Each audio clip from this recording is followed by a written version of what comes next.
E agora nós vamos voltar a destacar o caso, de Pedro Guimarães, que está sendo investigado por assédio sexual e moral contra funcionários da Caixa. E uma nova lei pode beneficiar o ex-presidente do Banco Estatal. E para falar sobre esse assunto, nós vamos conversar agora com a Ana Avogado, que é especialista em direito administrativo. Muito bom dia, Ana. Prazer tê-la conosco aqui. Pedro pediu uma demissão da Caixa após essas denúncias, mas ele pode se livrar, então, de ser enquadrado num possível processo aí de improbidade administrativa. Muito bom dia. Bom dia, tudo bem? Então, o fato de ele ter pedido demissão por si só, ou ter saído do cargo, independentemente da modalidade, não eximiria ele de sofrer um processo de improbidade administrativa. Mas, de fato, agora, com a redação dada pela Lei 14.230, a Lei de Improbidade Administrativa, a configuração do ato de assédio como improbidade administrativa fica, sim, um pouco mais difícil. Isso porque a Lei de Improbidade Administrativa, ela tipifica 3 atos de improbidade, e um deles é aquele que causa violação aos princípios da administração.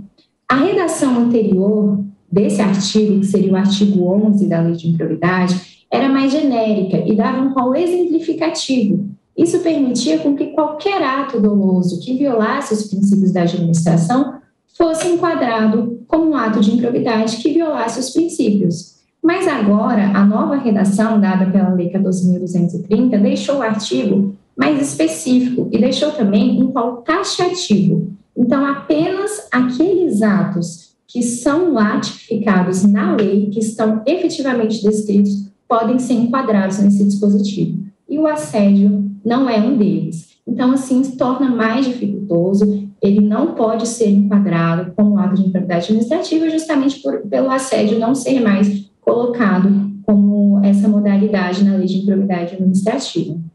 Claro que tudo está sendo apurado, e precisa ser, de fato, aí dar a ampla defesa a Pedro Guimarães, os seus advogados, evidentemente, e todos aqueles que estão envolvidos aí vão se pronunciar na justiça. Mas vamos imaginar se a Caixa, por exemplo, for condenada a pagar indenização às vítimas aí em relação ao assédio, esses prejuízos aí, então, ele poderia ser enquadrado, ele deve pagar, a Caixa deve pagar. Como é que a senhora avalia toda essa situação? Perfeito. Nesse caso, nós temos sim, nós vislumbramos a possibilidade do ato dele ser enquadrado pela Lei de Improbidade Administrativa. Mas agora não mais estamos falando do artigo 11, que seria da violação aos princípios da administração, mas sim do artigo 10, porque o artigo 10 tipifica como improbidade administrativa qualquer ato doloso que causar um dano ao erário. Nesse caso, se a gente imagina a hipótese das vítimas ajuizando uma ação de danos morais contra a Caixa Econômica, e a Caixa sendo obrigada a pagar essa indenização para a reparação dos danos morais ocasionados, a gente entende que existiu aí um prejuízo aos cofres públicos, porque a Caixa terá de desembolsar para as vítimas o pagamento dessa indenização. Então, assim, tendo saído esses valores dos cofres públicos, então, nesse processo de danos morais, a Caixa será a responsável, ela poderá fazer uma ação de regresso contra ele, cobrando a reparação desse dano causado ao erário.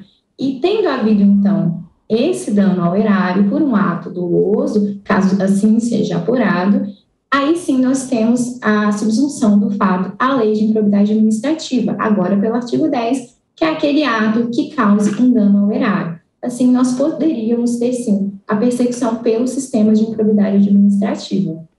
A senhora falou em mudança na redação. Eu queria que a senhora lembrasse, então, houve, então, pelo Congresso a mudança nessa lei. Na visão da senhora, ela é mais positiva, essa mudança, ou mais negativa em relação a essa possibilidade aí do enquadramento da improbidade administrativa? Perfeito.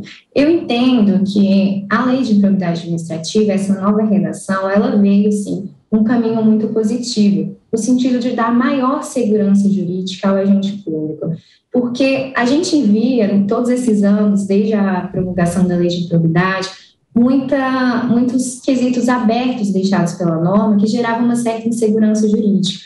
O próprio artigo 11, por exemplo, era utilizado como um artigo coringa, que pudesse enquadrar qualquer conduta que fosse entendida como violadora dos princípios da administração.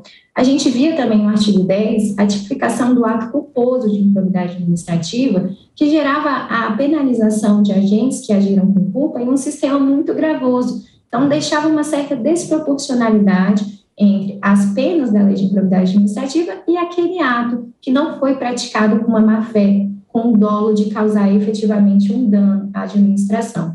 Então, as alterações, eu entendo que elas foram muito benéficas no sentido de dar maior segurança jurídica, sem deixar que os atos culposos ou alguns atos que sejam ilícitos, mas não efetivamente ímprobos, corruptos, desonestos, fiquem penalizados por outras vias mais adequadas, como, por exemplo, processos administrativos disciplinares, tomada de contas especial. Então, a insegurança que o posicionamento genérico da lei de improbidade administrativa gerava, levava ao que a gente chama de apagão das canetas, ou então uma paralisia decisória, que era o medo dos agentes públicos de efetivamente tomarem decisão com medo depois de serem condenados por improbidade administrativa, porque não se sabia especificamente o que seria enquadrado como um ato de improbidade. Então, a lei veio para dar maior segurança jurídica aos agentes públicos, deixar mais específico, deixar as decisões judiciais mais pautadas na interpretação do direito administrativo sancionador e, assim, exercer efetivamente a segurança jurídica necessária para um sistema gravoso como o da improbidade, sem se esquecer, claro, que outros atos que não se enquadrem como improbidade possam ser apenados por outras vias mais proporcionais. Nós conversamos com a advogada Ana Avogado, que falou conosco aí sobre essa possibilidade aí da lei da improbidade administrativa, atingir inclusive o ex-presidente da Caixa.